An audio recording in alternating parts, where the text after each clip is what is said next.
Before she was a monster. Before her gaze turned warriors into crumbling statues. Before her name echoed in fear across centuries. She was a girl. Not just any girl, but one whose very presence disturbed the air. She moved like water gliding across marble, her silence louder than hymns. She wasn't born a threat, she was born a prayer. A child of salt and shadow, of morning rituals and temple songs, of olive branches braided into raven hair. She believed in the gods. She served them with hands folded, eyes lowered, offering figs and honey under sacred moonlight. She was devoted, faithful, pure. But gods don't cherish purity. They test it, twist it, they watch it burn. And in that fire, Medusa would be remade. In the beginning, there was no order, only the restless churning of chaos, shapeless, soundless, eternal. From it rose the Titans, beings of vast and ancient power, but even they would be overthrown. As a new generation of gods clawed their way into the heavens, the Olympians, Zeus, the Sky Father, king of storms and secrets, Poseidon, god of the sea, who stirred tsunamis with a glance, Hades, ruler of the underworld, whose silence chilled the soul, Athena, goddess of wisdom and war, sharp-minded, still-hearted, Artemis, the huntress, Hera, the queen of gods. They stood not as guardians, but as rulers. Vain, vengeful, brilliant, the world became their chessboard, and humans their pawns. Mortals offered sacrifices, built temples, sang praises they didn't always mean, just to be left alone, to live, to love, to survive. For when gods paid attention to you, blessings came with a price, and sometimes, that price was everything. In this world of trembling prayers and blood-slick altars, a mortal girl named Medusa was born. She had no lineage of power, no sacred bloodline pulsing with divine favor. She was not a demigod, she was not chosen, but she had something far more dangerous: beauty.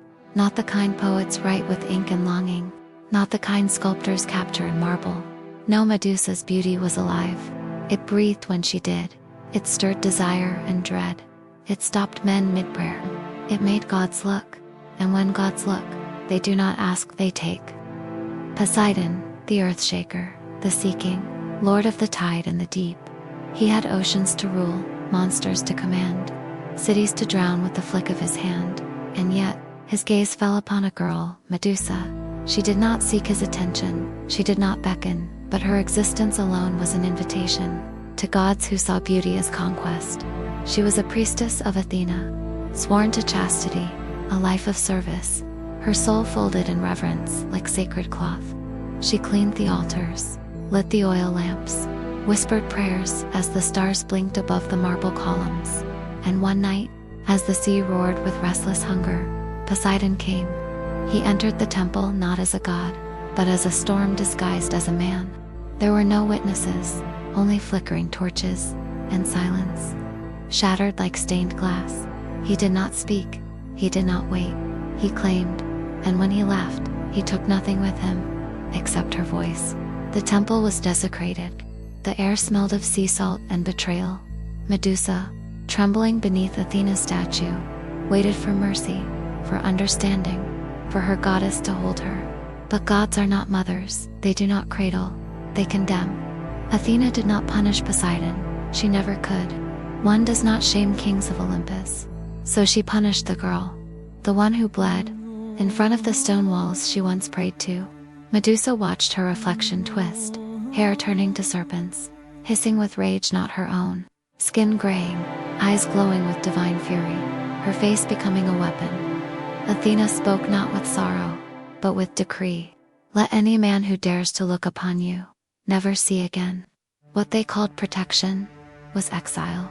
What they called justice was erasure.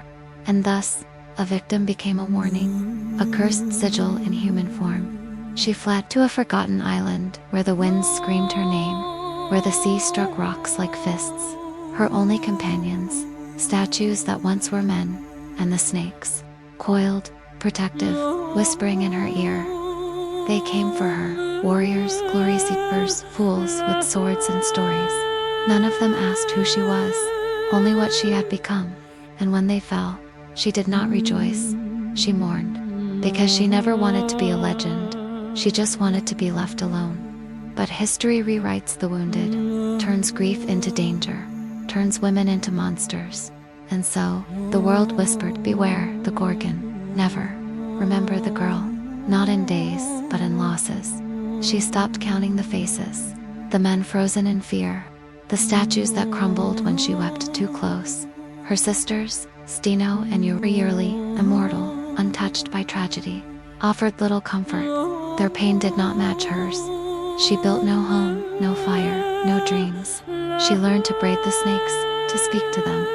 She whispered lullabies to the stars, and imagined her old voice echoing back. Sometimes she laughed, sometimes she screamed, but always, she remembered. Far away, a king feared death, feared prophecy, and so he sent a boy, Perseus, a hero in name only, armed not by courage, but by the gods who had once cursed her. Athena gave him a mirrored shield, Hermes winged sandals, Hades, the helm of invisibility. They guided him like puppet masters, not to save but to silence.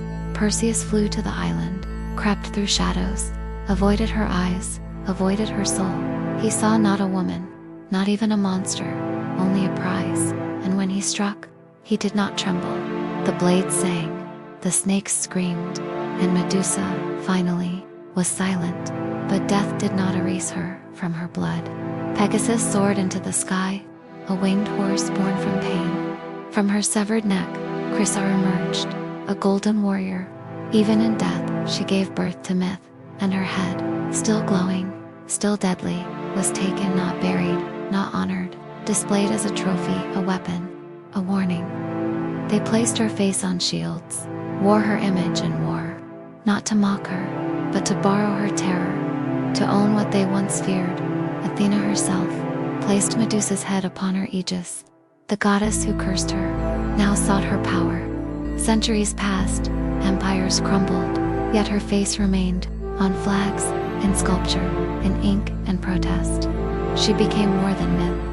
She became mirror to every woman who was not believed, to every silence that was punished, to every beauty that was broken. She is not just a story, she is memory. So, who was she? A monster, a victim, a goddess in chains?